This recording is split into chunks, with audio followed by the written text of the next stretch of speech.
ఈ వీడియో చూస్తున్న వారందరికీ ధన్యవాదాలండి. మన ఛానల్లో జెన్యూన్ ఇన్ఫర్మేషన్ షేర్ చేయడం జరుగుతుంది. So please subscribe, like, share, comment. ఈరోజు సమాచారం తెలుసుకుందాం.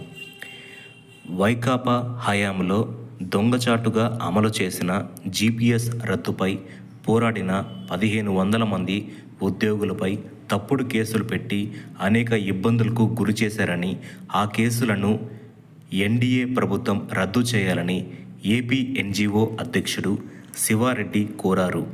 విజయవాడలో మంగళవారం విలేకరుల సమావేశంలో ఆయన మాట్లాడారు. జగన్ పాలనలో ఉద్యోగులకు జరిగిన అన్యాయాలను ఎన్డీఏ ప్రభుత్వం చక్కదిద్దాలని విజ్ఞప్తి చేశారు. వైకాపా సర్కారు ఉద్యోగులు పొదుపు చేసుకున్న జీపీఎస్ సొమ్ములను వాడేసుకుంది. 25,000 కోట్ల రూపాయలకు పైగా బకాయిలు చెల్లించాల్సి ఉంది. హెల్త్ కార్డులు పనిచేయక తీవ్ర ఇబ్బందులు పడ్డాం. మా హక్కులపై మాట్లాడనివ్వకుండా అడుగడుగున నిర్బంధాలు విధించి కొందరికి అడ్డగోలుగా అధికారాలు కట్టబెట్టింది.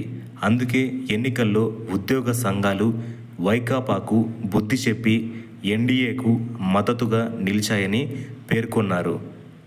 ఓల్డ్ పెన్షన్ స్కీమును అమలు చేయాలన్న ఉద్యోగుల ఆకాంక్షలను ఈ ప్రభుత్వం నెరవేరుస్తుందని శివారెడ్డి ఆశాభావం వ్యక్తం చేశారు. వైకాపా పాలనలో ఉద్యోగులకు జరిగిన అన్యాయంపై శ్వేతపత్రం విడుదల చేసి బాధ్యులపై చర్యలు తీసుకోవాలని సీఎంను కోరారు. సమావేశంలో ఏపీ ఎన్జీఓ ప్రధాన కార్యదర్శి సిహెచ్ పురుషోత్తమ నాయుడు, ఎన్టీఆర్ జిల్లా అధ్యక్షుడు విద్యాసాగర్ తదితరులు పాల్గొన్నారు. మరో సమాచారం తెలుసుకుందామండి.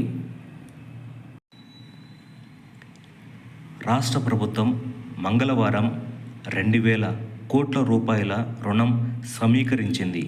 రిజర్వ్ బ్యాంకు నిర్వహించిన సెక్యూరిటీల వేలంలో పాల్గొని ఈ మొత్తం తీసుకుంది. 7.33% వడ్డీతో 16-19 ఏళ్లలో తీర్చేలా తలో 1,000 కోట్ల రూపాయలు తీసుకున్నారు. కొత్త ప్రభుత్వం ఏర్పడ్డ తర్వాత ఇంతవరకు 9,000 కోట్ల రూపాయలకు బహిరంగ మార్కెట్ రుణం తీసుకున్నారు. Please subscribe, like, share, comment. Thank you.